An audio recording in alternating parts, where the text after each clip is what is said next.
Chosen one, I want you to simply notice the quiet pressure in your chest right now. Not as panic, not as stress, but as a signal tapping the inside of your ribs like a coded knock only your spirit can recognize. That pressure has a message attached to it, a message the world can't translate because it speaks in a language deeper than logic. You didn't land here by accident, and this moment is not just another scroll, another passing video, another half-heard voice in a noisy day. This is a divine interruption wrapped in gentleness. It is heaven stepping into your timeline without crashing through the door, a higher frequency threading its way into your attention, reminding you that you are not ordinary to God, even when your circumstances feel painfully ordinary to you. The ache you've carried, the sense that you were built for more than surviving, the persistent feeling that something is supposed to change, all of that is not confusion. It is your inner antenna picking up a broadcast that you have been trained to ignore. And yet it keeps returning because your assignment is still alive. And here is the core reveal that your mind might resist at first, but your spirit will recognize immediately. While you have been crying in the dark, wondering if anyone sees your pain, heaven has been recording your life like a documentary. Not a cheap highlight reel, not a fake motivational montage that edits out the hard parts, but true footage, raw scenes, the kind of moments no one applauded you for, the kind of endurance you didn't even call endurance because you were too tired to name it. In the front row of that documentary sits God, not as a critic with a clipboard, not as an evaluator waiting to find flaws, but as a father who watches with a pride that doesn't make sense to human reasoning. He watches it every morning, and what amazes you is not that he sees your victories, but that he treasures your faithfulness. He replays the scenes where you wanted to quit but didn't. He lingers on the frames where you swallowed the bitterness and chose mercy anyway. He notices the courage it took to get out of bed with a heavy heart and still show up for life. You have been measuring yourself by outcomes, but heaven has been measuring you by obedience, by endurance, by the way you kept your heart aimed at God when everything around you tried to pull it off target. So the message is simple but piercing. You have never been unseen. You have been witnessed, recorded, and honored in ways you have not yet fully understood. Now, because this is not meant to remain a private moment between you and a screen, I want you to mark this moment with action. Not because God needs proof, but because you do. There is power in participation. So before we go deeper, subscribe to align yourself with thousands of awakened souls who refuse to stay invisible. Like the video if your spirit confirms what you're hearing, and comment 111 to activate this broadcast in your life right now. Not as superstition, not as a magic spell, but as a deliberate signal that says, I'm present, I'm listening, and I'm choosing to receive. And most importantly, stay with me until the very end, because this is not just a comforting message, it's a blueprint. I'm going to lay out specific frameworks that help you stop being invisible, stop leaking your power to the wrong places, and start moving like someone whose breakthrough is not a rumor, but a scheduled release. Because here's the mystery you've been quietly wrestling with. Lately, your prayers have felt blocked, like they're hitting a ceiling and falling back down into the same room you've been trying to escape. You've asked, you've waited, you've tried to stay faithful, and still the signal has felt blurry, like static swallowing the voice you're trying to hear. And I need you to know this is not because you are rejected. It's not because you are unworthy. It's not because God is distant. There is a reason the connection feels jammed, and once you understand the mechanism, you will stop blaming yourself for what is actually an interference problem. The director is about to clear the static. In fact, heaven has already prepared a recalibration tool, a way to reconnect you to the divine frequency faster than you've been taught is possible. The world buried it under noise, but it's surfacing again for people like you. And yes, the language might sound surprising at first, but stay with me. There is a forgotten NASA technology, a frequency-based key, that can help restore that clarity in minutes, not years, by guiding your mind out of survival noise and back into the space where the gentle whisper becomes audible again. That is why this introduction is not just a hook, it is a doorway. You are not just watching something, you are being tuned. And once you are tuned, chosen one, you will realize the documentary hasn't gone dark. The next scene is simply waiting for you to receive the signal. Chosen one, let the narration glide forward from where we just stood in that doorway, because the divine interruption you felt in your chest does not evaporate when the screen changes. It follows you into the next scene, like a soft spotlight that refuses to go out. And if you have ever wondered why the most intense spiritual moments seem to find you at night, why clarity knocks when the world finally quiets down, it is because midnight is not just a time on a clock, it is a spiritual environment. Midnight strips away performance. Midnight removes the audience. Midnight forces the truth to stand in the room with you, plain and unarmored. And that is why your most honest prayers have happened there, not in perfectly lit moments, not when you felt strong, but when you felt emptied. So imagine it again, not as a dramatic fantasy, but as a real memory you recognize in your bones. It is midnight. You are in your room. The air is cold in that particular way that makes you feel like the world is far away. And the only light is the faint glow of your phone or the pale spill of moonlight slipping through the curtain. Your shoulders are tight. Your jaw is clenched without you even noticing. And your mind is racing through 1,000 scenarios, replaying old conversations, reliving betrayals, counting what you lost, calculating what you still have to survive. It feels like everyone else has been given a script, everyone else got the memo, everyone else knows the lines, and you are stuck improvising in a story you didn't choose. You whisper into the shadows because silence is the only witness you trust at that hour, and your whisper carries the question you have been too tired to dress up in polite faith. Does any of this matter? And is anyone actually watching? Now here is where heaven flips your understanding, and I need you to let this land slowly, because it is not a poetic idea, it is a spiritual reality the enemy hopes you never notice. That lonely midnight moment is not just happening on earth. It exists in heaven's archives as real footage. There is a recording of you on the edge of the bed, of your hands trembling, of the sigh you tried to swallow, of the way you stared at the ceiling like it might finally answer back. There is footage of the moment you thought you were alone, and the shock is not that God saw it. The shock is that He kept it. He didn't discard it as a messy scene. He didn't label it as weakness.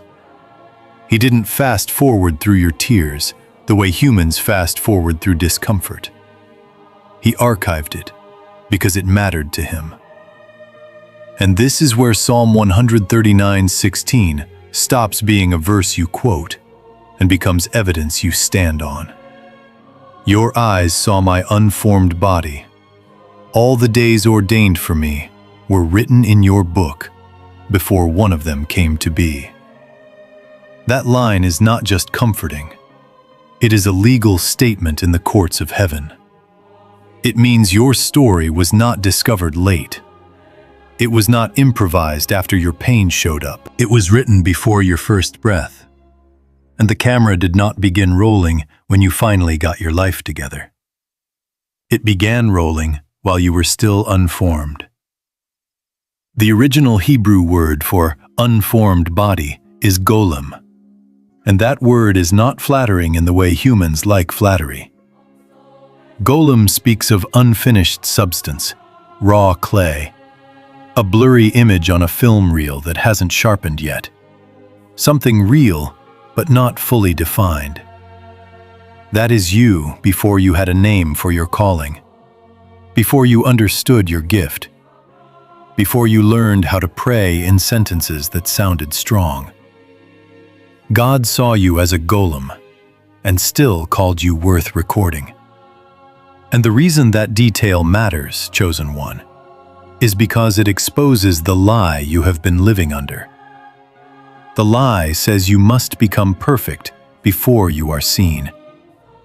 The lie says you must stop struggling before you are loved. The lie says your messy process disqualifies you from divine attention. But Psalm 139:16 says the opposite. It says, "The director never waited for perfection."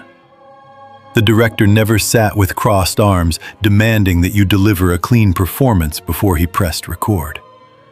The camera rolled on your becoming. It rolled while your edges were still forming. It rolled when your faith was clumsy. It rolled when your courage looked like trembling obedience. It rolled when your progress was so slow that you were embarrassed by it. And that means something that will change how you interpret your entire life. The proof of God's involvement is not only in the moments you felt powerful, it is in the moments you kept going while you felt powerless. Those are the frames heaven replays. Those are the scenes that make the Father's pride rise like thunder inside silence. Not because he enjoys your pain, but because he knows what it costs you to stay faithful when no one is clapping. So let's stitch this into your midnight scene with a deeper clarity. When you sat there thinking you were behind, heaven saw you as in production. When you sat there thinking you were stuck, heaven saw you as being shaped. When you sat there thinking you were forgotten, heaven saw you as being protected. Because an unfinished film is not a failed film. An unfinished sculpture is not a ruined sculpture. Raw clay is not trash, it is material. And chosen one, you are not a rejected person because you are still forming. You are evidence of God's patience, evidence of his craftsmanship, evidence of his insistence that what he begins, he completes. That is why the director keeps filming.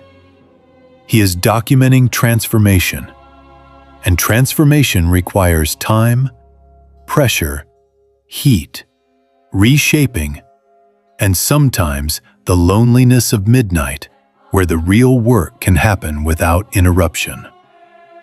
You have been calling your midnight hours breakdown, but heaven has been calling them editing sessions. Now I need you to remember one specific detail, because it is the hinge of this entire section.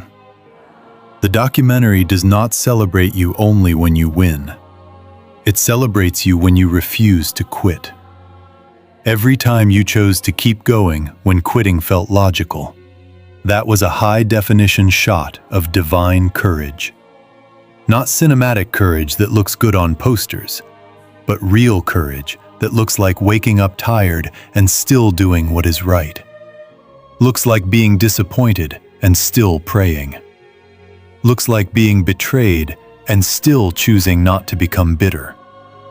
Looks like being unseen and still showing up with integrity. And it is those clips, chosen one, that the Father replays, not to shame you, but to honor you. Because the world often only respects results, but heaven respects resolve. The world applauds outcomes, but heaven applauds obedience. The world loves the premiere, but heaven loves the production.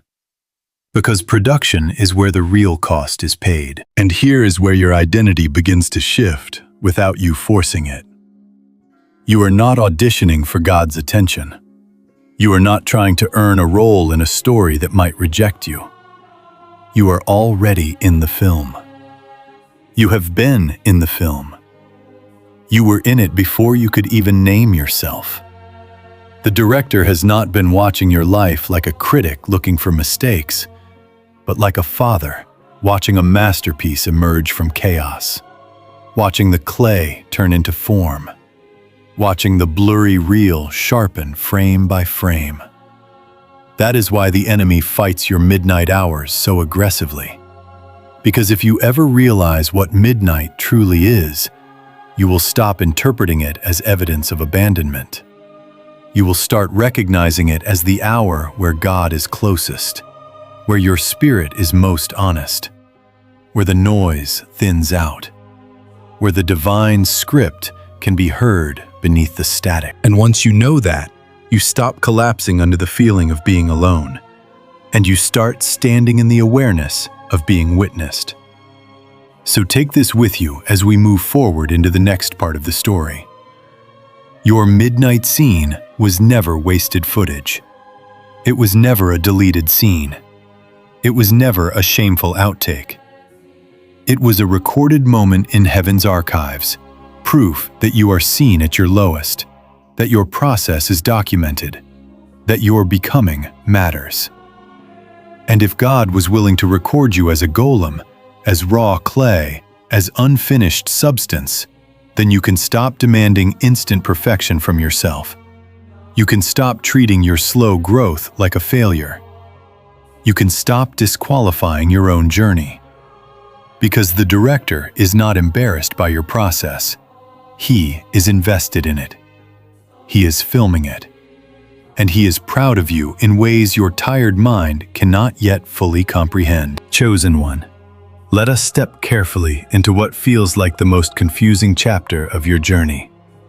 Because after understanding that heaven has been recording your becoming, the next question rises naturally and painfully in your heart. If the documentary is so sacred, why does it feel like the screen suddenly went black? There are seasons where you wake up and everything feels muted, where prayer feels like speaking into a room with no echo, where worship feels mechanical, where hope feels delayed. It is as if the vibrant scenes of purpose you once sensed have been replaced with static, with silence, with a darkness that makes you question whether the director is still in the room. You scroll through your life, and instead of seeing continuity, you see fragments. Instead of seeing a storyline, you see shards. You look at your relationships, and they resemble broken glass scattered across a floor you are too tired to sweep. You replay decisions and see cracks. You replay losses and see sharp edges. And in that state, it is easy to interpret the darkness as abandonment. To assume the black screen means the broadcast has ended. To assume that God has stopped watching because nothing seems to be moving. But this is where heaven's perspective interrupts your interpretation with something far deeper than comfort. The black screen is not evidence that the film is over. It is evidence that an edit is happening. When a director cuts to black, it is not always a mistake. It is often intentional. It signals transition. It creates contrast. It prepares the audience for a reveal that would not have carried the same power if it had been shown too early. You have been staring at the darkness, thinking it is emptiness. But heaven has been standing over a table of fragments, arranging something far more intricate than you can see from the inside. What looks like broken glass to you looks like colored pieces to the director. What feels like random damage to you is material being repositioned. The master is not discarding your broken seasons. He is reshaping them into a mosaic. And a mosaic, chosen one, is not built from pristine sheets of unbroken marble. It is built from fragments. It is built from pieces that have been cut, shaped, sometimes shattered, then carefully placed under light so that together they form an image more powerful than any single smooth surface ever could. You have been measuring your life from ground level, seeing only the cracks at your feet. Heaven is viewing it from above, seeing how each shard reflects light when positioned correctly. The betrayal that felt like humiliation becomes contrast. The delay that felt like punishment becomes depth. The job that drained you becomes texture. The isolation that nearly broke you becomes shadow that makes the gold stand out bright. And here is the truth that requires maturity to accept.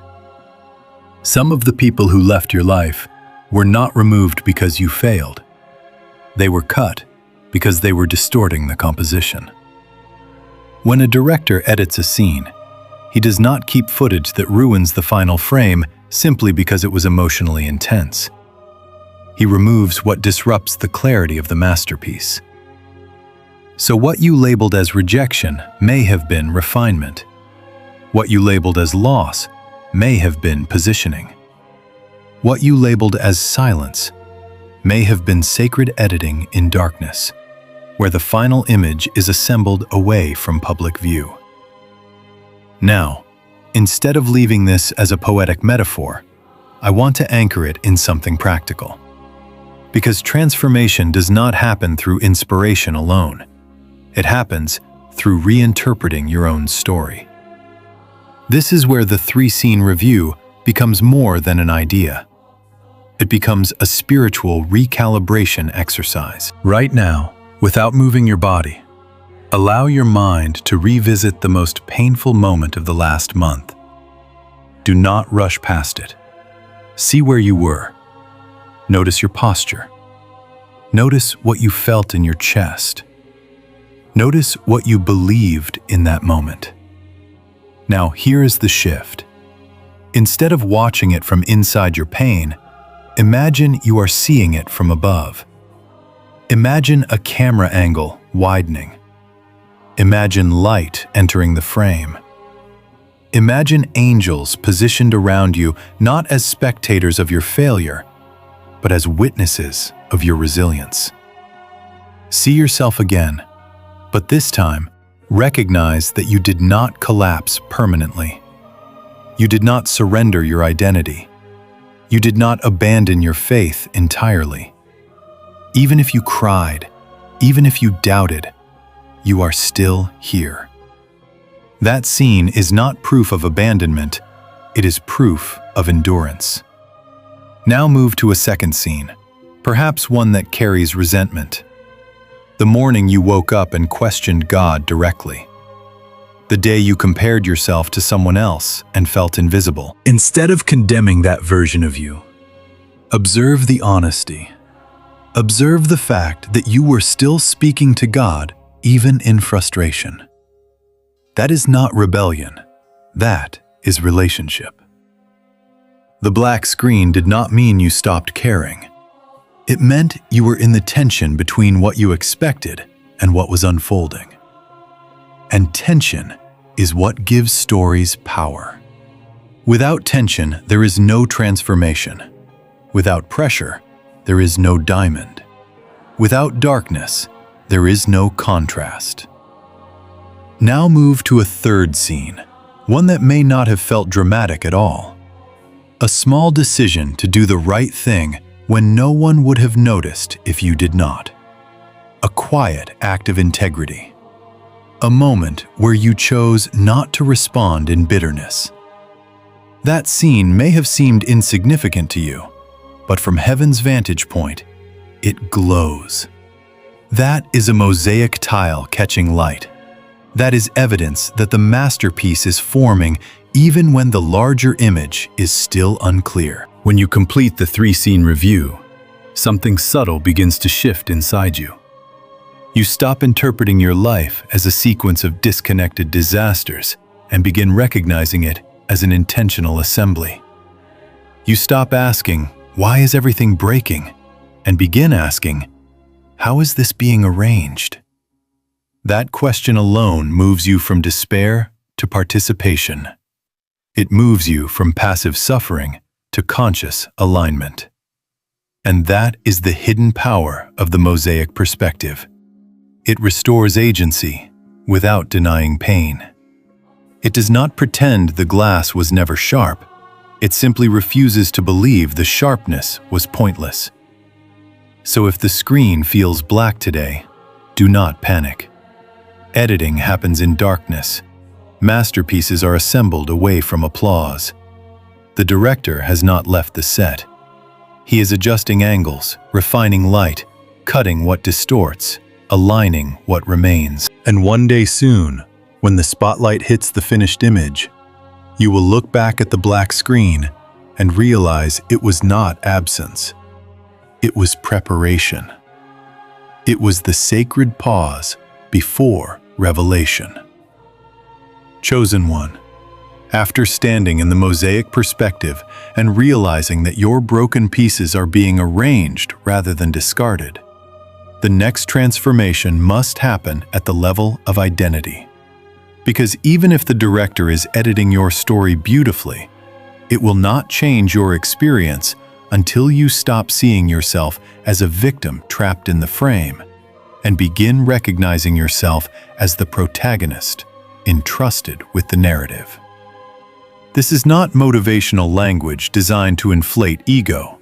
It is a spiritual mechanism that alters how you interpret every scene. A victim asks, "Why is this happening to me?" A protagonist asks, "What is this shaping within me?" A victim waits for rescue. A protagonist prepares for revelation. A victim sees pain as evidence of rejection. A protagonist sees pain as a chapter that will eventually reveal meaning. And the shift between those two identities is not cosmetic, it is structural. It determines whether you shrink under pressure or expand through it. You have been conditioned by circumstances to narrate your life through the language of damage. You recount betrayal as proof you are unworthy. You recount delay as proof you are overlooked. You recount struggle as proof you were chosen for hardship, but not for glory. But that narrative collapses under the weight of what heaven has already revealed. Your days were written before they unfolded. Your midnight scenes were recorded with pride. Your fragments are being arranged into a mosaic. If those truths stand, then the interpretation that you are a victim cannot remain intact. It must dissolve. Because a script written in advance does not produce accidents. It produces arcs. And arcs require tension, obstacles, resistance, and moments that appear like defeat before the turning point arrives. Imagine again the scene that once felt humiliating, the argument that left you shaken, the rejection that made you question your worth, the financial pressure that pressed against your chest like a weight. Now widen the camera angle. Instead of seeing yourself cornered, imagine a camera crew of angels positioned just outside your awareness, not interfering, not rescuing prematurely, but recording. Not because they enjoy your discomfort, but because courage that survives pressure is rare footage. They are not capturing you at your best angles. They are capturing you in raw honesty, in trembling obedience, in quiet endurance. They are capturing the moment you wanted to respond with rage, but chose restraint. The moment you wanted to quit, but stayed. The moment you doubted, but still whispered a prayer. Those are not small clips. Those are defining scenes. And when you begin to see suffering as recorded courage rather than random cruelty, something stabilizes inside you. The protagonist does not escape difficulty. The protagonist transforms within it. And that is what heaven has been waiting for you to understand. The enemy thrives when you internalize the label of victim, because a victim expects nothing good to follow. A victim anticipates repetition of pain. A victim reduces themselves to reaction. But a protagonist anticipates development. A protagonist senses that even the setback contains instruction. A protagonist remains alert for the turning point hidden inside the trial. And chosen one, the moment you adopt that perspective, you are no longer begging for a breakthrough as if it were random mercy. You are walking as someone who knows the breakthrough is already written, even if the timing is still unfolding. This is where your inner decree becomes essential, because identity shifts do not anchor themselves through silent agreement alone. They anchor through declaration. The words you repeat to yourself in darkness become the framework your mind uses to interpret light. So I want you to practice something that may feel bold at first, but is deeply aligned with the truth you have been shown. In the next painful moment, in the next wave of doubt, in the next morning where heaviness tries to settle on your chest, pause and whisper internally, I am the star of a divine production. Not in arrogance, not in self-worship, but in recognition of placement. A star is not superior to the story. A star carries the story. A star embodies the arc. A star remains present in every scene, from obscurity to unveiling. When you speak that decree, you interrupt the old pattern of self-pity. You remind your nervous system that you are not abandoned on a chaotic set. You remind your spirit that the director is invested. You remind your mind that what feels like humiliation may actually be foreshadowing. And over time, repetition reshapes belief. Belief reshapes posture. Posture reshapes action. And action reshapes outcome. This is not denial of pain. It is refusal to let pain define the role you occupy. Consider how different your next challenge would feel if you entered it as a protagonist rather than a victim. Instead of bracing for collapse, you would scan for growth. Instead of spiraling in comparison, you would focus on development. Instead of interpreting silence as rejection, you would interpret it as tension building before resolution. The camera crew of angels would still be present, but now you would cooperate with the scene instead of resisting it. You would ask, what courage is being captured here, rather than, why is this unfair? And here is the depth that seals this transformation. Heaven does not cast victims as the center of divine narratives. Heaven partners with willing protagonists, not flawless individuals, but responsive ones, not perfect believers, but persistent ones. The shift from victim to protagonist does not erase your wounds. It reframes them as backstory, not destiny. It turns your scars into context, not conclusion. So as we move forward, carry this identity with you deliberately. You are not surviving random footage. You are inhabiting a script. You are not reacting to chaos. You are developing through chapters. And when the pressure rises again, when the black screen tries to convince you the story has stalled, speak it quietly and firmly within. I am the star of a divine production. And watch how your posture changes, how your breathing steadies, how your spirit stands taller. Because the moment you accept the role of protagonist, the narrative begins to accelerate toward the scene that reveals why you endured in the first place. Chosen one. Once you step into the identity of a protagonist, something deeper begins to surface. And it is not always light at first. Beneath courage, beneath resilience, beneath your whispered decree, there is often a layer you have tried to spiritualize away. A layer you felt embarrassed to admit. A layer that sounds like this when you are honest. If you are watching, Why the betrayal?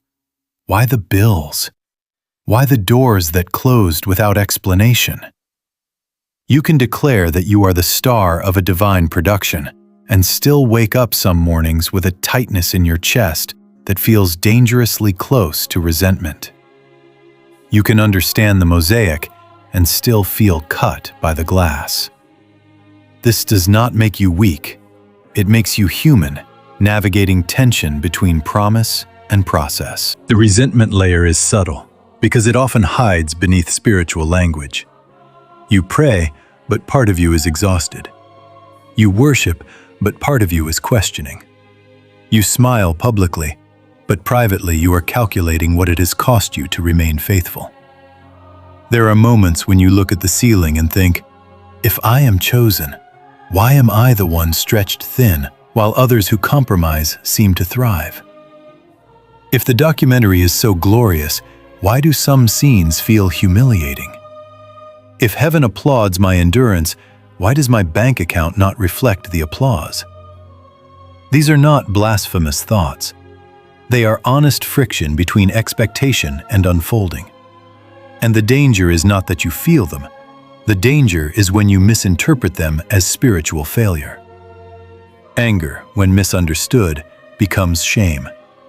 You begin to think that because you feel frustrated, you must be distant from God.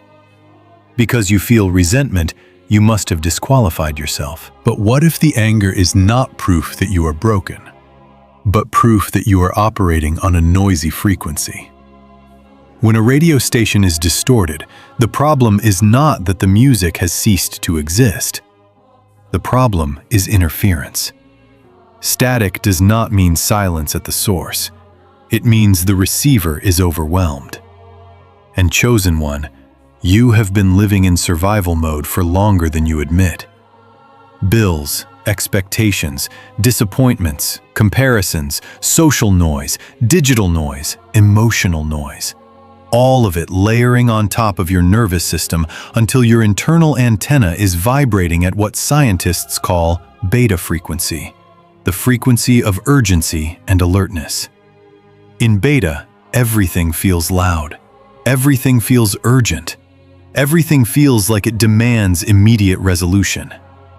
And in that state, the gentle signal of God can feel impossibly distant. This is why the script must take you to the mountain with Elijah, not as a distant Bible story, but as a mirror. In 1 Kings 19, Elijah was exhausted, hunted, disillusioned. He had performed miracles and still felt alone. He had obeyed and still felt threatened. He was not standing on that mountain in triumph. He was standing there in fatigue and confusion. And when God responded, the sequence was dramatic. A wind tore through the mountains. Rocks shattered. The earth shook. Fire roared. These are the kinds of manifestations you might expect if you are angry and demanding answers. You want spectacle. You want visible justice. You want dramatic intervention that silences your critics and vindicates your faith. But the scripture says something quietly radical. The Lord was not in the wind. The Lord was not in the earthquake. The Lord was not in the fire. After all that noise, after all that movement, there came a gentle whisper. The whisper is not weakness.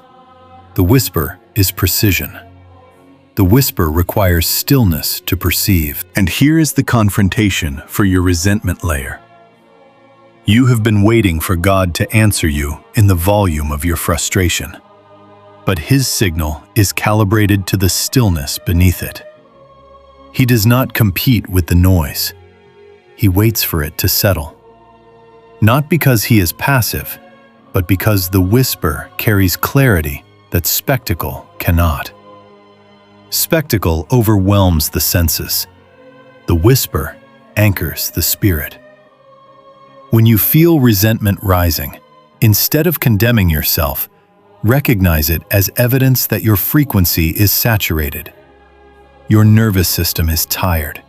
Your mind is overstimulated. Your expectations are colliding with reality. And in that state, even truth sounds faint.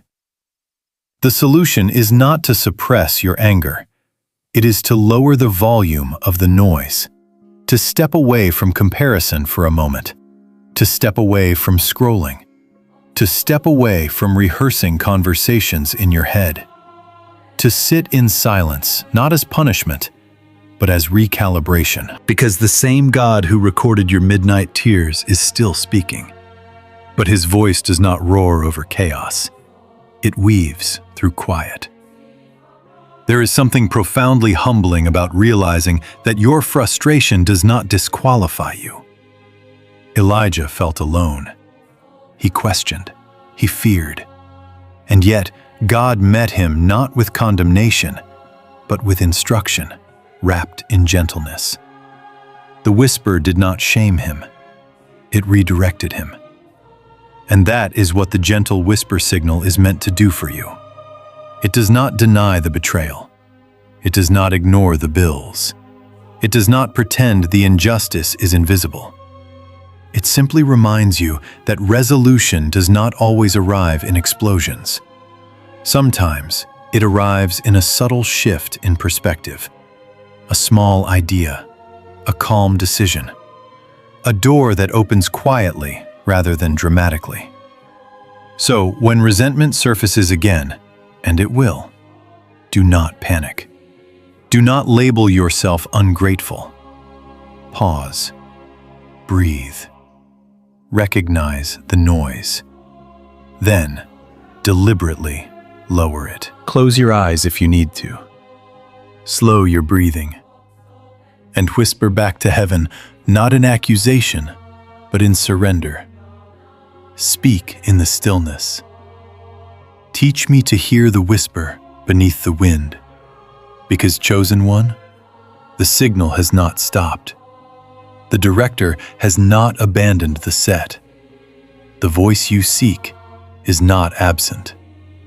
It is waiting for you to come out of the earthquake and into the quiet where transformation actually takes root. Chosen one, after confronting the resentment layer and discovering that the gentle whisper is not absent, but simply quieter than the noise you have been living inside, we must now go deeper into the mechanics of why the signal has felt so faint. Because what you have interpreted as spiritual distance is often neurological saturation. The reason you cannot hear clearly is not because heaven stopped transmitting. It is because your internal receiver has been locked into a state designed for survival, not revelation. In the language of science, this state is called beta. Beta is the brainwave frequency associated with alertness, urgency, problem-solving, and anxiety. It is the frequency that helps you pay bills on time, respond to threats, meet deadlines, navigate traffic, and calculate risk. It is necessary for daily functioning. But when you live in prolonged stress, when betrayal shakes you, when comparison stalks you, when fear of lack grips you, your brain remains in high beta longer than it was designed to. And in that prolonged beta state, everything becomes loud. Thoughts accelerate, worries multiply. The mind scans for danger even when there is none. The body tightens, the chest constricts.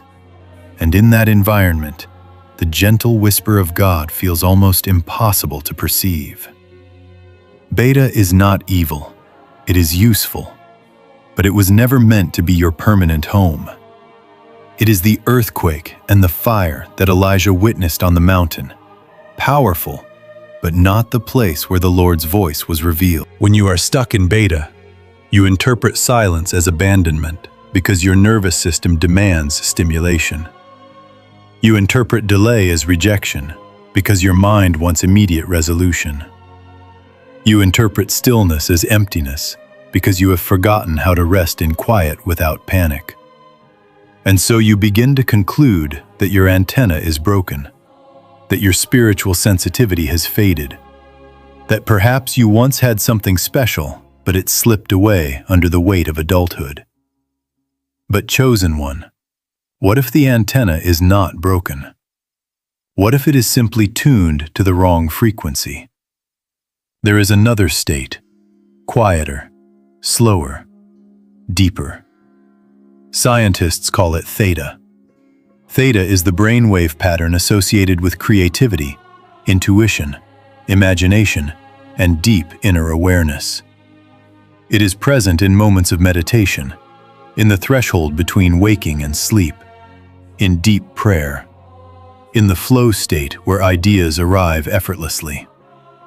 Theta is the frequency of the whisper. It is the mental landscape where the noise thins and insight emerges.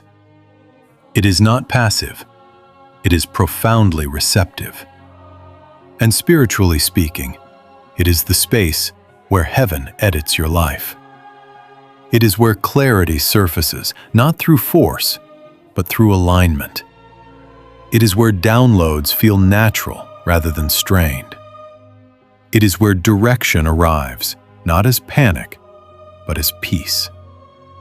Now consider something that may awaken memory inside you. When you were a child, you lived closer to theta than you realize. Research suggests that young children operate predominantly in slower brainwave states. They imagine freely. They sense wonder easily. They dream vividly. They feel spiritual realities without needing intellectual proof. They can sit on a floor and create entire worlds from nothing but imagination. They believe in possibility without rehearsing worst-case scenarios. They sense presence without demanding spectacle. That was not immaturity. That was natural access to a quieter frequency. You did not have to try to be creative. You did not have to try to sense something beyond the visible. You were tuned to it. But as you grew, the world began conditioning you. Deadlines replaced daydreams. Performance replaced play. Comparison replaced curiosity. Stress replaced simplicity. The school system trained you to produce results. Society trained you to compete. Experience trained you to protect yourself. Each disappointment added another layer of vigilance. Each betrayal reinforced the need to stay alert. Each financial pressure tightened your mental grip. Slowly, without you noticing, your baseline shifted from receptive to reactive, from theta to beta. And because beta is loud, you began to assume that loudness equals reality. You began to trust anxiety more than intuition. You began to believe the frantic voice in your head more than the gentle whisper in your spirit. This is why you sometimes feel like the magic is gone. Not childish fantasy, but that deeper sense of connection you once felt. You think you lost it. You think adulthood erased it. But the gifts were never lost. The tuning shifted. The antenna is intact. The broadcast continues. You have simply been living in a state that prioritizes survival over sensitivity. And survival is exhausting when it becomes identity. The breakthrough begins when you understand that hearing God is not about straining harder. It is about softening enough to shift frequency. It is about intentionally creating moments where your nervous system can settle. It is about stepping out of constant stimulation. It is about breathing deeply enough that your mind slows from urgency to awareness. When you close your eyes at night and hover between wakefulness and sleep, that is theta's doorway. When you lose yourself in worship and time feels suspended, that is theta's edge. When an idea arrives gently without panic attached to it, that is theta's signature. Chosen one. You were not designed to live permanently in alarm mode. You were designed to carry vision. Vision does not thrive in noise. It emerges in stillness. The same God who recorded your Golem stage, who edited your mosaic in darkness, who spoke to Elijah in a whisper, continues to communicate on a frequency that requires receptivity rather than reaction. And as you begin to intentionally lower the volume of beta, even briefly, you will notice something subtle but undeniable. Clarity begins to return. Ideas feel lighter. Decisions feel steadier. Peace feels less fragile. The documentary stops feeling like static and starts feeling like direction again.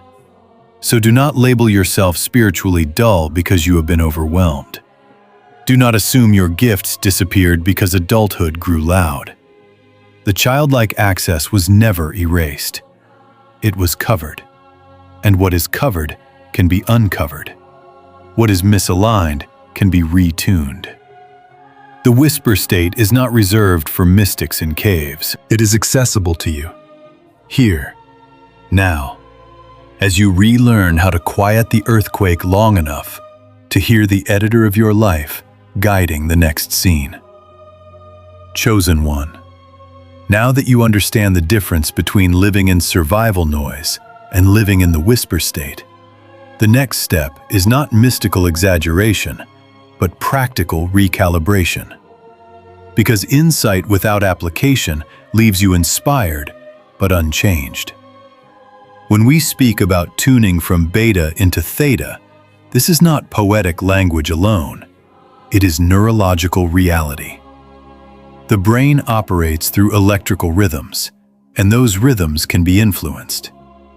Just as stress can push you into prolonged beta, intentional sound frequencies can gently guide you back towards slower, more receptive states. This is where the narrative introduces what many would consider unexpected, yet profoundly aligned with everything we have discussed. A recalibration tool that uses sound frequency to entrain the brain into theta more quickly than traditional methods that require years of discipline. Before you dismiss the idea because it sounds technical or modern, pause and recognize something important. God created your brain. He designed it with rhythms. He embedded it with patterns. Sound has always been a spiritual instrument, long before it became a scientific one. Ancient worship relied on vibration. The Psalms were sung, not merely spoken. Jericho's walls fell to trumpet blasts. Sound moves matter. Sound organizes energy. And now, science has caught up to what spiritual traditions have always intuited. Specific frequencies can guide the brain from one state into another. When your brain hears certain tones in a structured way, it begins to synchronize, gently shifting its dominant pattern. This is not hypnosis. It is not manipulation. It is entrainment, a natural phenomenon where one rhythm aligns with another. The recalibration tool we are discussing is often referred to as the genius wave, and the name itself points back to what you lost access to, not because you were stripped of it, but because noise buried it. Genius, in this context, does not mean intellectual superiority. It refers to the 98% creative and intuitive capacity you had as a child. Theta is that state. The Genius Wave protocol is designed to use specific audio frequencies to gently nudge your brain into that slower, receptive pattern in as little as 7 minutes. Not 7 hours, not 7 months. 7 minutes of intentional listening that bypasses the internal struggle of forcing your thoughts to quiet down. Now hear this carefully, because discernment matters. This is not presented as a magical shortcut that replaces prayer, obedience, or spiritual maturity. It is presented as a bridge. A bridge helps you cross terrain that feels difficult to navigate alone. If your nervous system has been locked in beta for years, sitting down and demanding that your mind become silent can feel impossible. You close your eyes to pray, and your thoughts accelerate. You attempt meditation, and your to-do list screams louder. You interpret that as failure. But what if the failure was not spiritual weakness, but neurological habit? The genius wave functions as a catalyst, gently guiding your brain toward the theta state, where the whisper is easier to perceive. It does not create God's voice. It reduces the static so you can hear what has been present all along. Imagine it this way. You have been trying to watch a high-definition documentary through a screen filled with static. You blamed the director. You blamed yourself. You blamed your circumstances. But the issue was interference. This audio bridge is like adjusting the signal dial, aligning your internal receiver with the broadcast that never stopped transmitting. And because it works through sound, it does not demand effort in the way traditional techniques often do. You do not have to strain. You do not have to fight your thoughts. You simply listen. And as the brain begins to entrain, your breathing slows naturally. Your body softens. Your mind becomes less reactive. And in that softened state, ideas can surface. Insight can rise. Peace can stabilize. The offer to explore this tool is positioned intentionally as optional. There is no coercion in spiritual growth. There is no pressure to adopt something without discernment.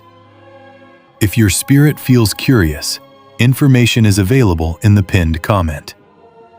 But even if you never press play on a single audio file, understanding why your signal became jammed changes everything.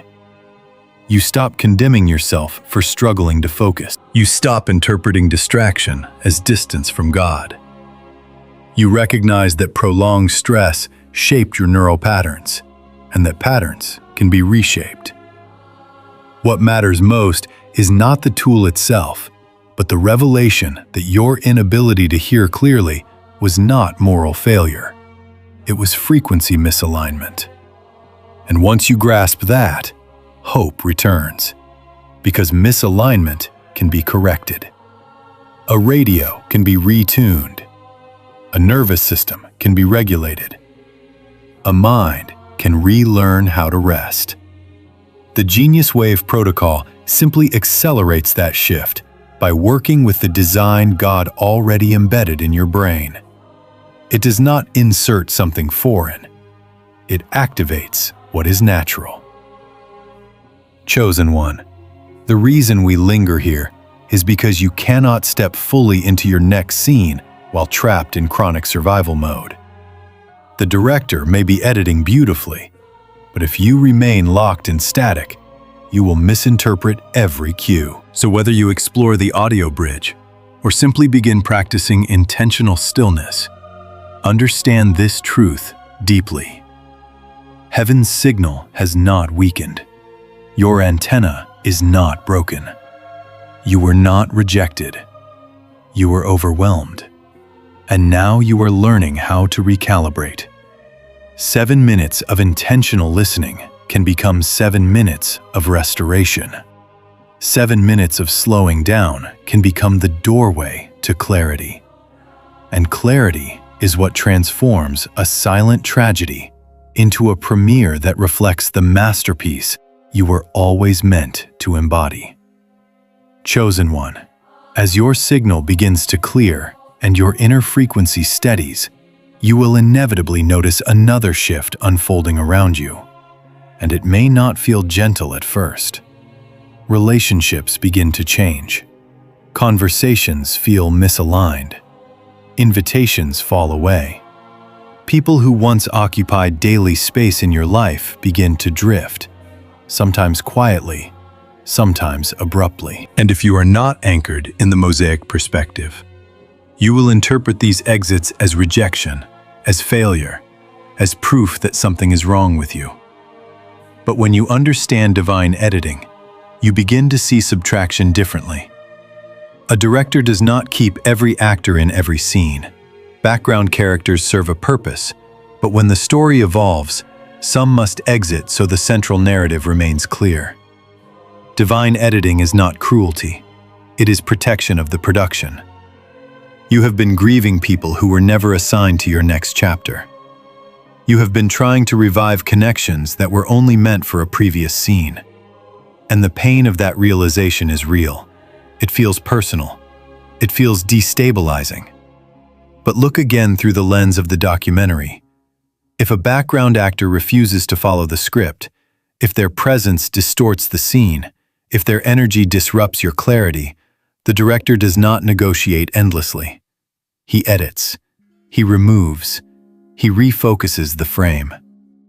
That removal does not diminish your worth. It clarifies your calling. Divine subtraction makes space for supernatural addition.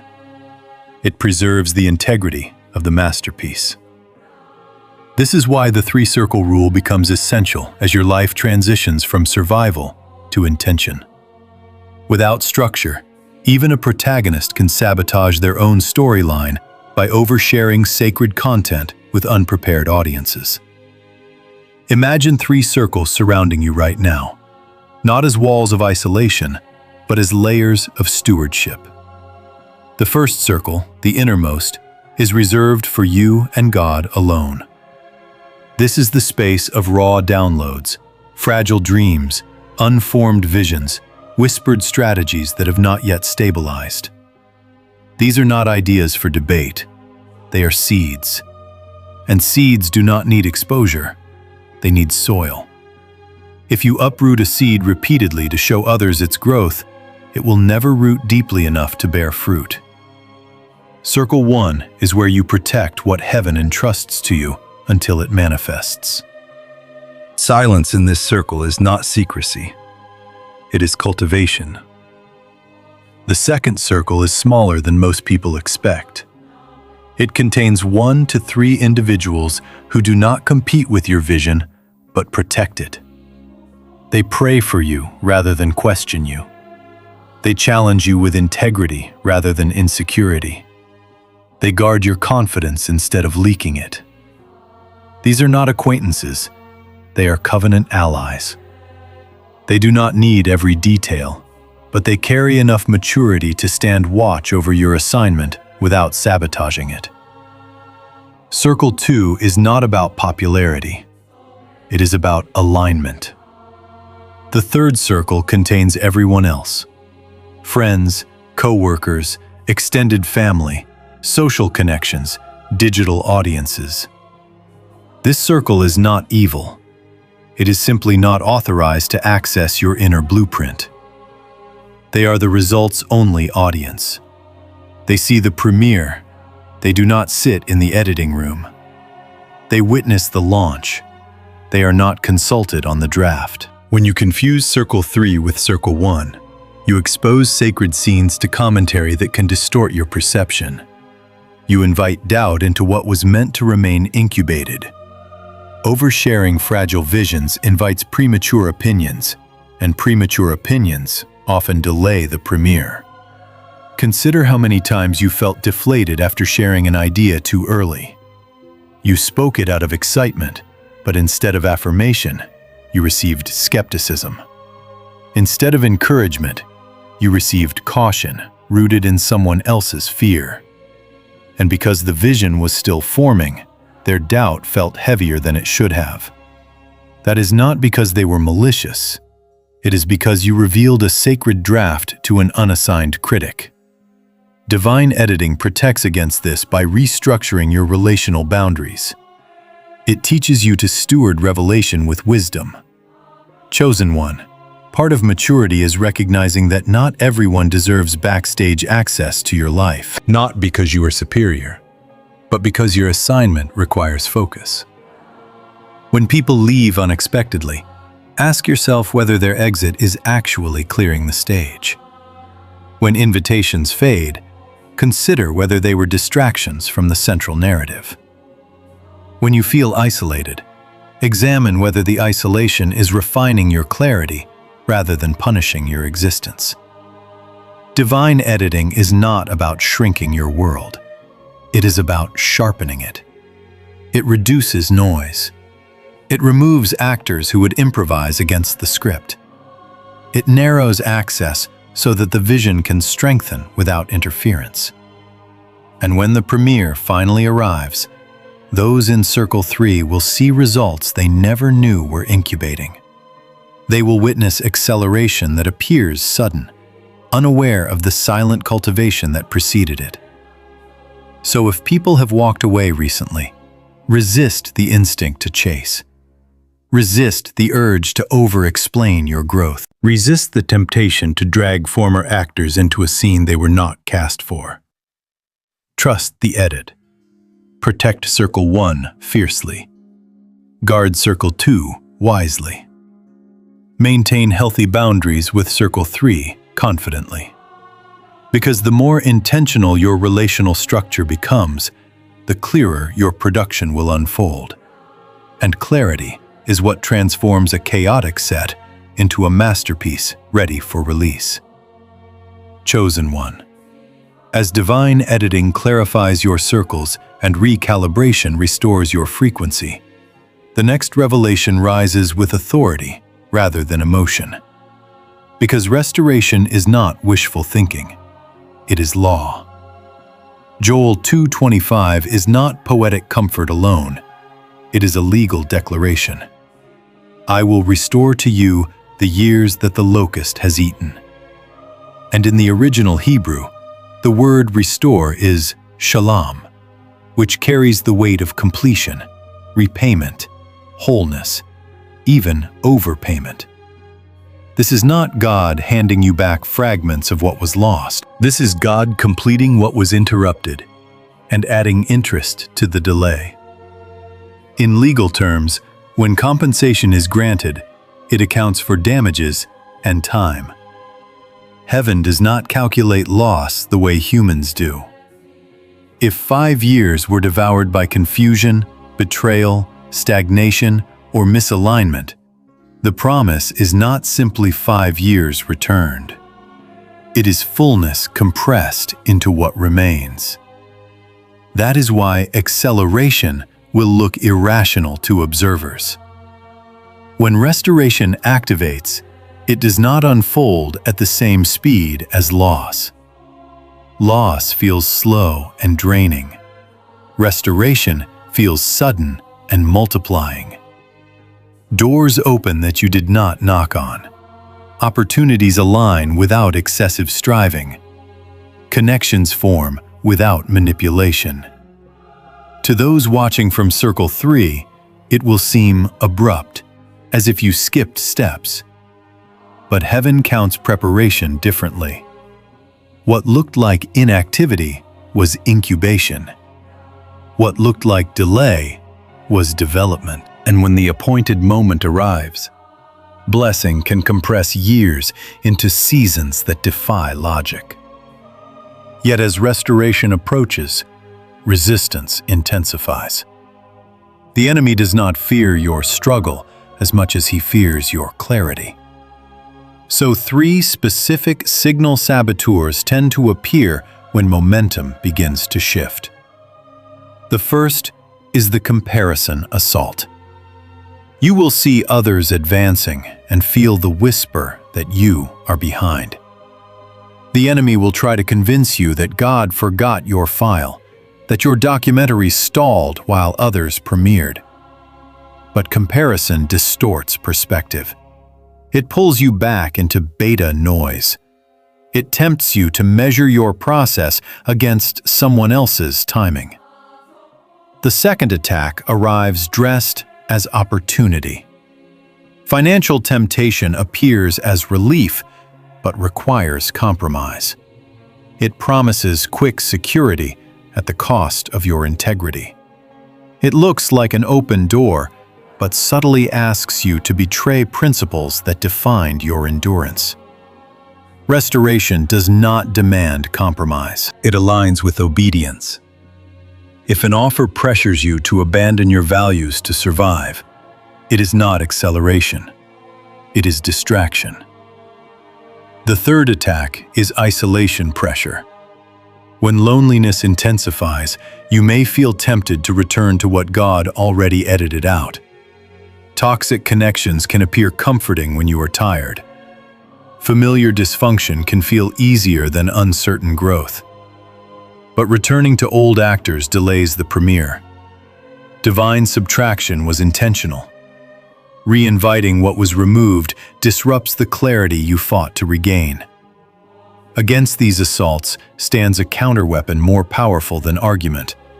What Paul describes in Philippians 4:7 as peace that surpasses understanding. In Greek, the root implies something towering, superior, rising above. This is not fragile calm. It is dominant peace. It stands above the storm rather than dissolving inside it. It stabilizes your mind when comparison whispers.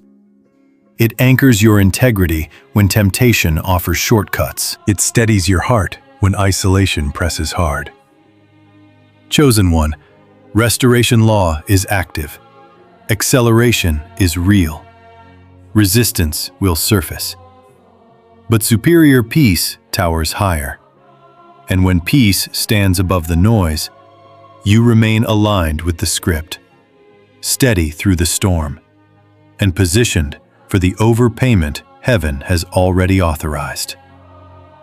Chosen one, after understanding restoration law and recognizing the counterattacks that attempt to derail you, it becomes essential to anchor this revelation in lived experience rather than theory, because testimony stabilizes hope in ways concepts alone cannot. There was a chosen one much like you who felt invisible for nearly a decade, working faithfully in obscurity, praying quietly, enduring subtle mockery for holding on to belief when visible results seemed absent.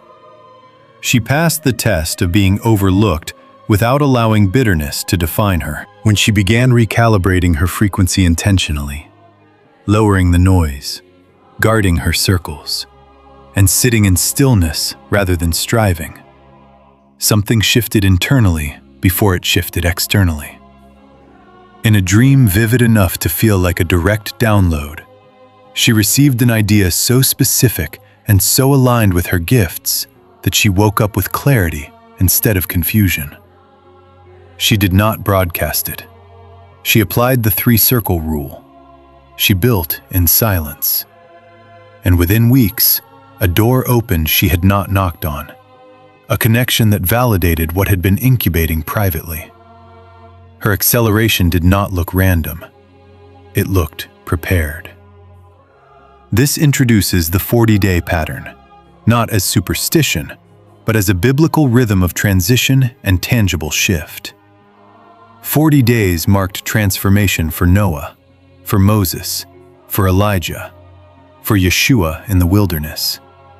It represents a period of testing followed by revelation, refinement followed by release. When you begin operating from recalibrated clarity, tangible movement can emerge within focused windows of time.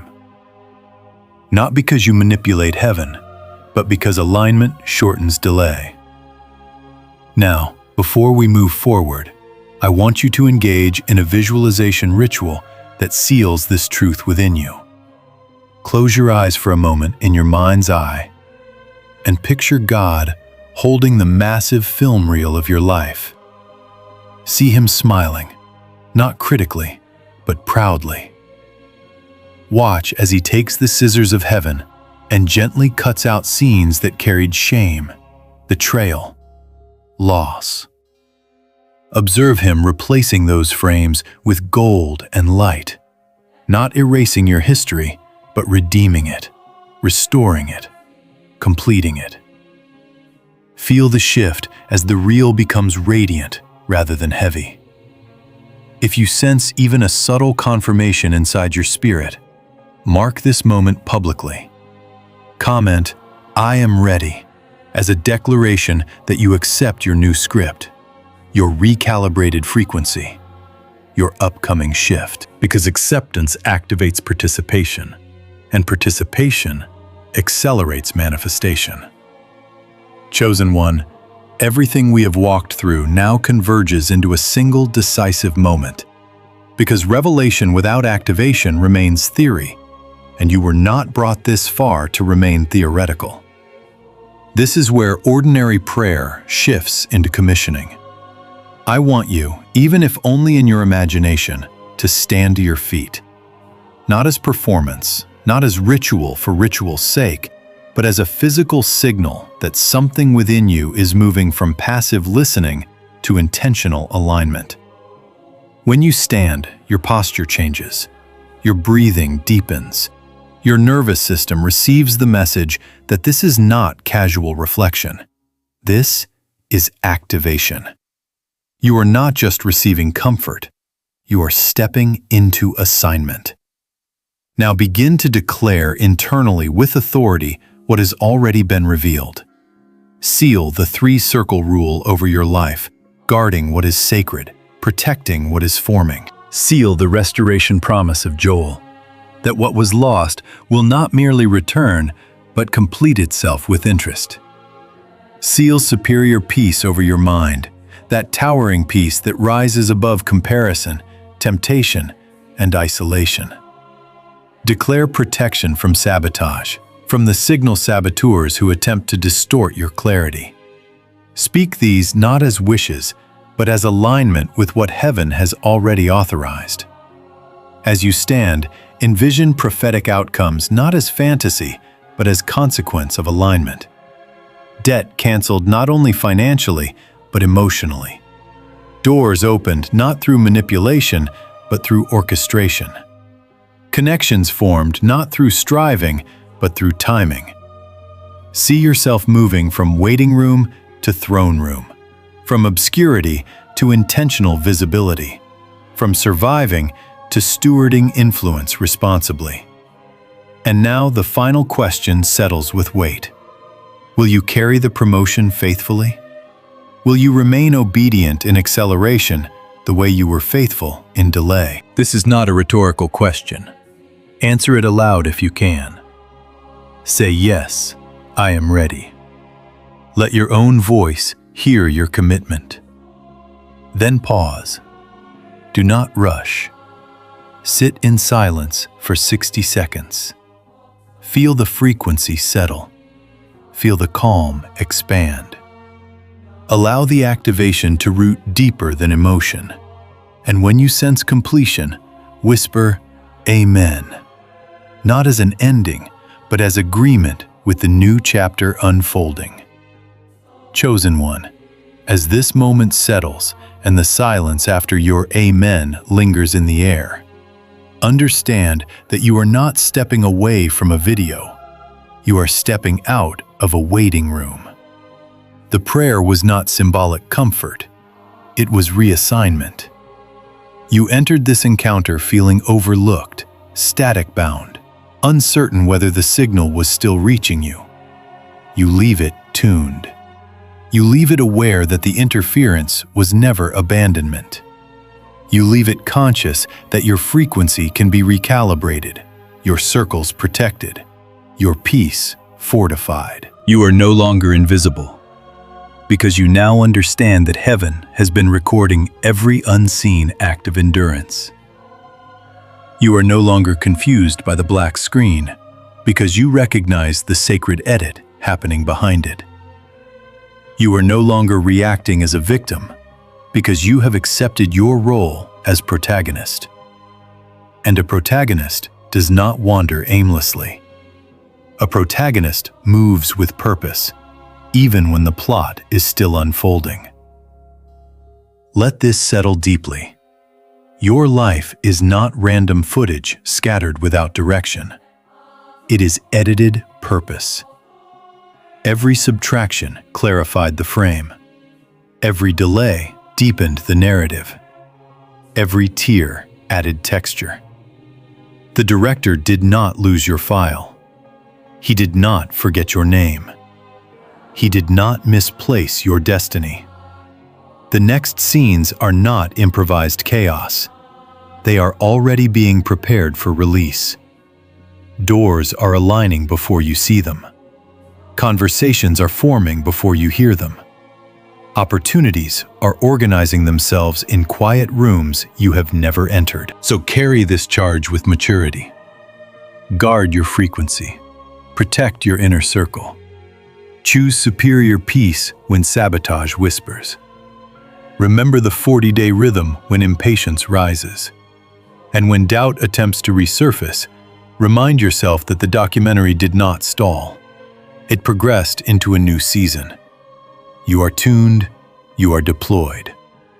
Walk forward not as someone begging for visibility, but as someone prepared for unveiling. The premiere is not accidental. It is appointed.